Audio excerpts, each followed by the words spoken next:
Hey guys, welcome back. Well, I'm getting ready to put the 8070 here on our little 4-shank subsoiler. I want to take and rip up an end row on one of our fields. And so I'll see you when I get ready to put the subsoiler on. All right, I just got backed up to it, got the 3-point in. Go ahead and get that locked down. I'll trip the other handle when I get over on the other side. This is actually a little homemade outfit. We actually bought it like this. And somebody just put 4 DMI ripper shanks on it. I just had to bring the gauge wheels up and it'll be ready to roll. If I set it in all the way and put these here at maximum, it'll go right at about 2 feet. So I can really dig ground. But I'm going to get my wheels picked up here, and I'll see you in a little bit. I got the subsoiler on, and we are rolling down the road. There we are.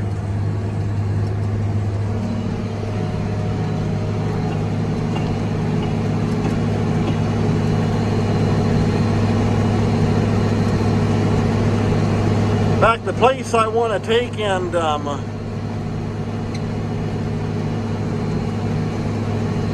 do some work on the end row of the field is a spot where a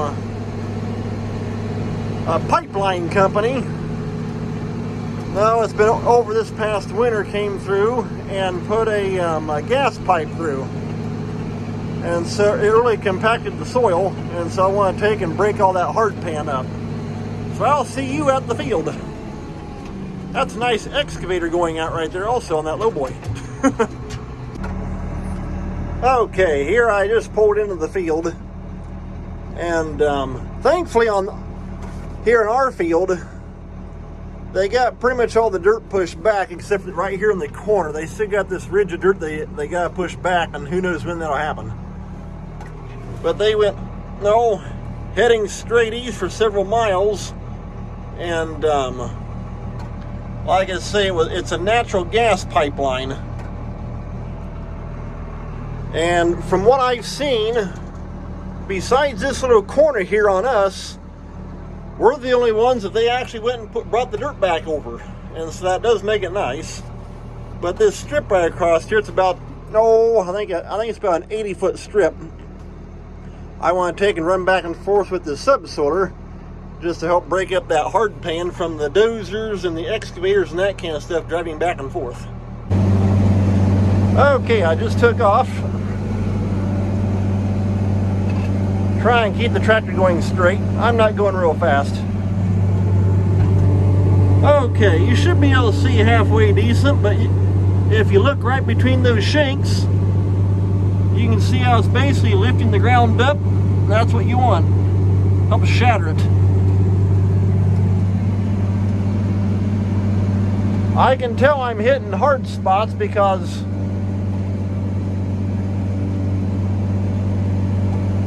I can every now and then I can kind of feel one to kind of pull up on the front of the tractor.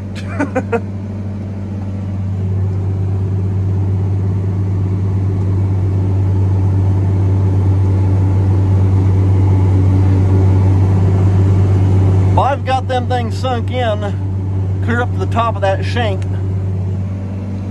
so I know I'm going right at 2 feet. Which most guys that run subsoilers only go to about, I think they may run about 16 to maybe 18 inches. But yeah, they brought the pipeline right up to, about right here. It went under the road, and then went on around that way, then right back heading east again. Definitely a multi-million-dollar project. Well, I just had to stop. Man, I hit a hard pan, brought the front of the tractor in the air. I'm going to have to kind of work that back and forth.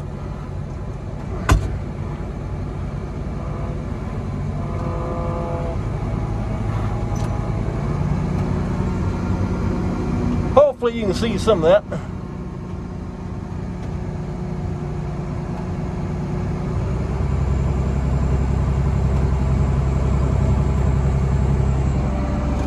I've hit hard spots like that before. And what you got to do, you just kind of got to go back and forth in different, and just slowly keep letting your subsoiler down. That way you're taking parts at a time.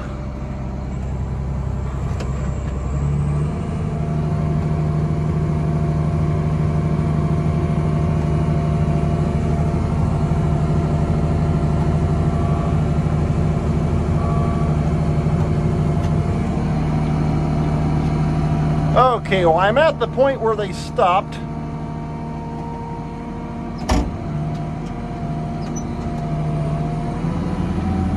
I'll get turned around here and head back.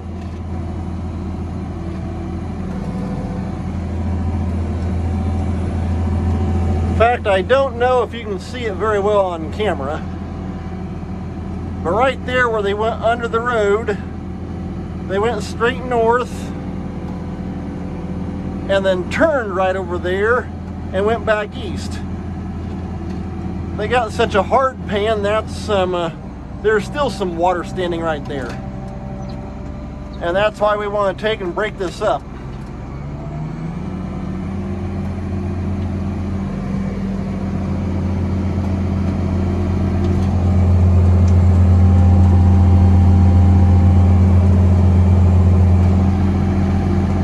I dropped down a couple gears, that why I'm going slower through this part.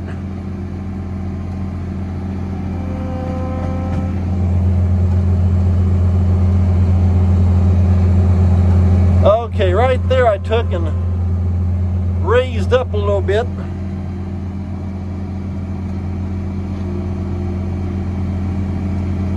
Like I say, you kind of got to break it up in phases.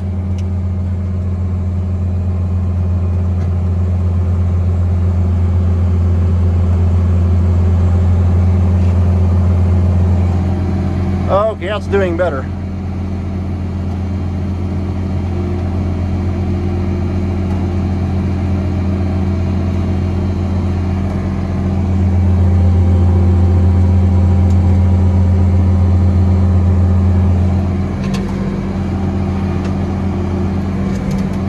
Okay, I just dropped it back down.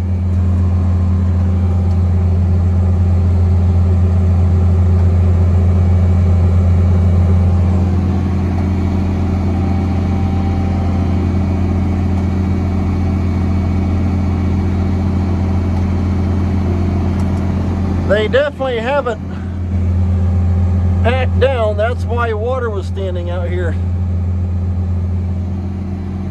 In fact, today is Wednesday.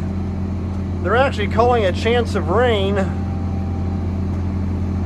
I think either Thursday or Friday night, if I remember right.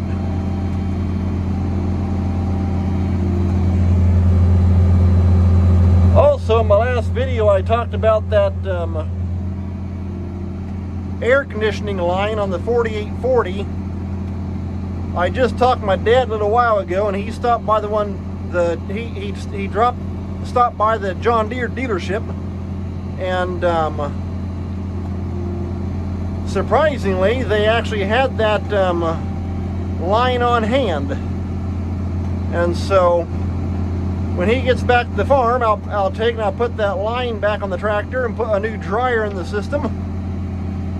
Get my vacuum pump, pull a vacuum onto it, and put some more Freon in. And it should be good to go, hopefully, for the spring. And yes, for anybody wondering, I do AC work as well.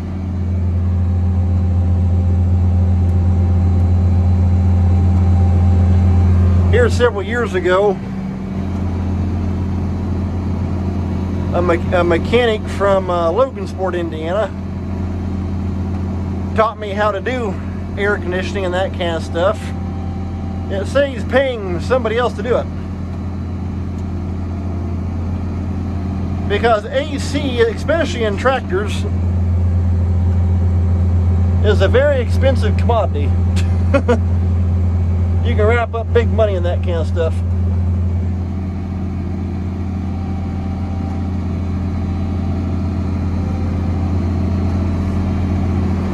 Especially now that the price of Freon gone crazy.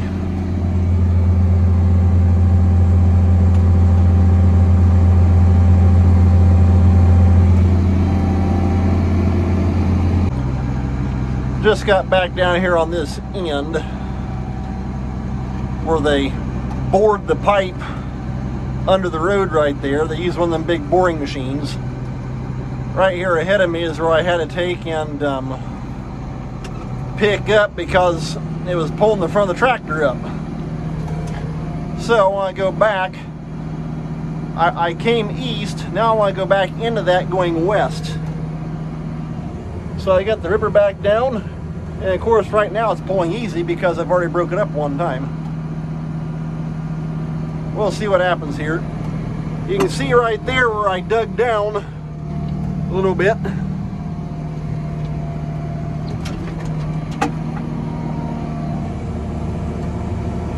So I'm just going real slow. You can see how that dirt's moving. Well, there it hooked in again. Wow. Huh. Well, there, it's partners. Well, it did stop me. Okay, well, like I say, this is not the first time I've had this happen. So what you gotta do, kind of pick up just a little bit, push backwards, because you basically want to kind of unhook those teeth back there. So you gotta kind of just work into it, and then back up and raise up all together like that.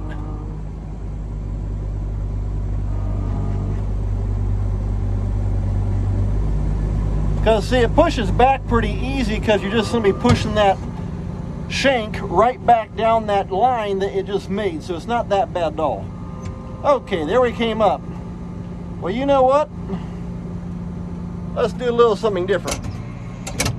We're going to back up a little bit more.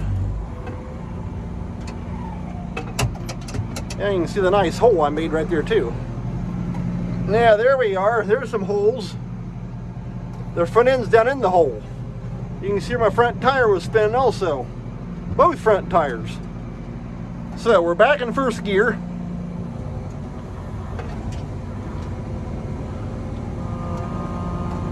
Let's see if we can kind of just take this chunks at a time and slowly work our depth down.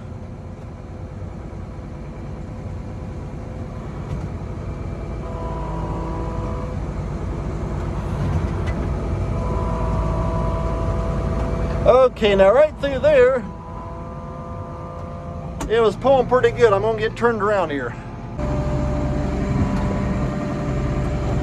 Okay, right there's where I just came from. We'll drop it back down. I'll go right beside it. This area is gonna be hard because it's where they were driving back and forth a lot. They had their boring machine sitting right through this area to bore under the road. The gas pipe is, it's right at a good 7 to 8 feet deep. Okay, you can see right there I'm not going as deep. In hard spots, that's usually what you got to do. You just got to keep slowly working your way down, breaking it up as you go.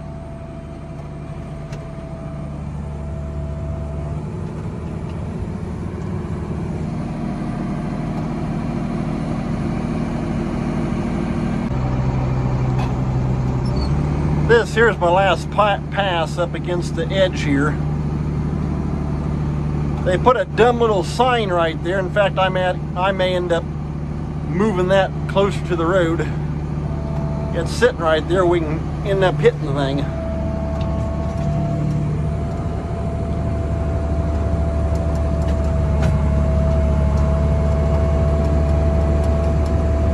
Well, I can tell that's hard right through there.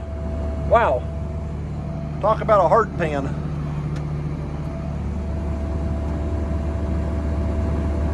I see I kicked up an old wood block back there too.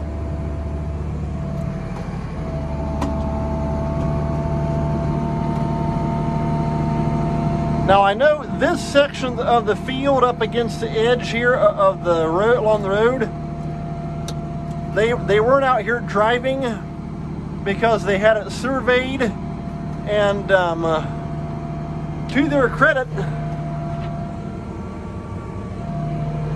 they actually did a real good job not getting out of that work zone. They worked right in that area, and that was it.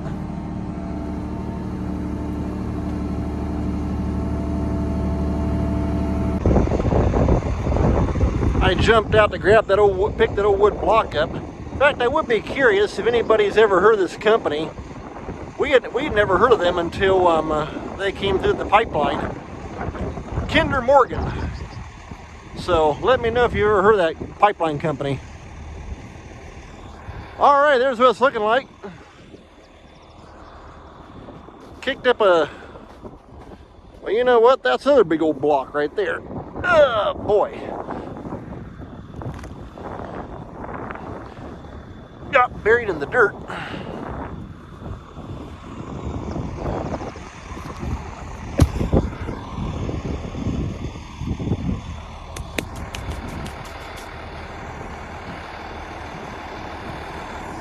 Yeah, the old 80-70 works pretty good on that little subsoiler.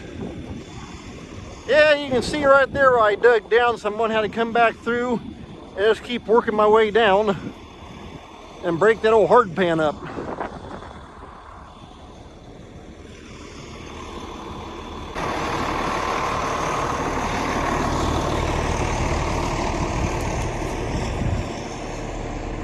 Yeah, you can see how I'm sinking these shanks all the way up to here, and so it's doing some digging. I'm on the last pass with the subsoiler. That corner back there where I showed you I was having a lot of trouble hitting hard pans,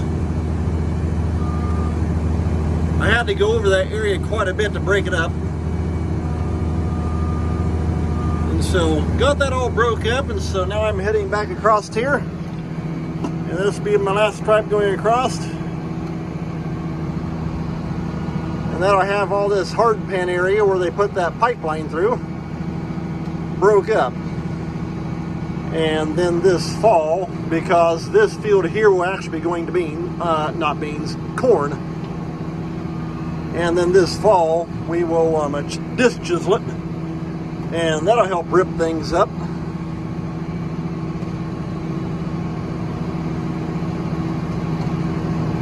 One good thing, in fact, I showed you there earlier in the video, that ridge of dirt right down there. What they did, they came through, they raked all the topsoil back. That's what that ridge is. Then they worked in the subsoil, buried the pipeline. Like I say, it's at least 7 feet deep, if not 8. And then cover everything back up. Then they bring all the topsoil back across and level it all out. And aside from a slight change in the color of the dirt, you can't really even see it was ever here. My guess is, however, even though I'm subsoiling this, you'll probably still see it in the corn for like compaction and that kind of thing. But this should pretty much have it taken care of, at least a little bit anyway. A whole lot better than nothing.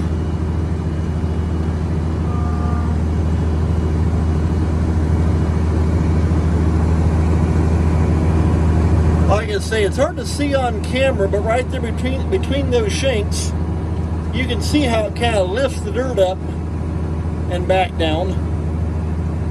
And so that definitely helps to take and shatter all that hard pan. And that's exactly what you want.